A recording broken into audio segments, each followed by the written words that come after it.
વિરોધમાં જ્યારે વિદ્યાર્થીઓ આ વિરોધ પ્રદર્શન કરવા ગયા હતા અને શિક્ષણ મંત્રીનું જ્યારે રાજીનામું માંગ્યું, એમાં શું ખોટી વાત છે? નૈતિકતાના ધોરણે પેપર લીક, દેશમાં આટલા બધા પેપર લીક થયા છે તો એમાં રાજીનામું આપવું જ જોઈએ. તો છતાં એ રાજીનામા આપવાથી વિપરીત એ વિદ્યાર્થીઓ પર લાઠીચાર્જ કરવામાં આવે છે. તેના વિરોધમાં આજે અમે અહીં વિરોધ પ્રદર્શન માટે આવ્યા હતા અને એની સાથે સાથે ડાંગ જિલ્લાના જે વિદ્યાર્થીઓ છે એમની પણ માંગણી સંતોષાઈ.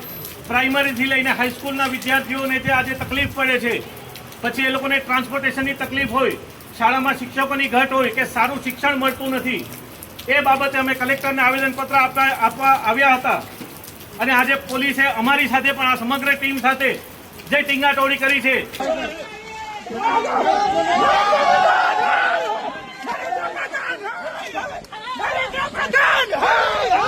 એ ખરેખર અશોભનીય છે.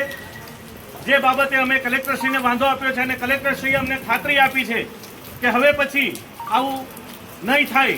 પરંતુ અમે આ માધ્યમથી ફરી એકવાર લોકોને કહેવા માંગીએ છીએ કે જ્યારે ભૂતકાળમાં ભાજપ તરફથી કોઈ પણ વિરોધ પ્રદર્શન હોય કે પુતળા દહન હોય તો પોલીસ એમને પ્રોત્સાહન આપે છે, અને જ્યારે કોંગ્રેસ આવે છે ત્યારે જ આ વસ્તુ કેમ થાય છે? તો આનો પણ જવાબ પોલીસે આપવો પડશે.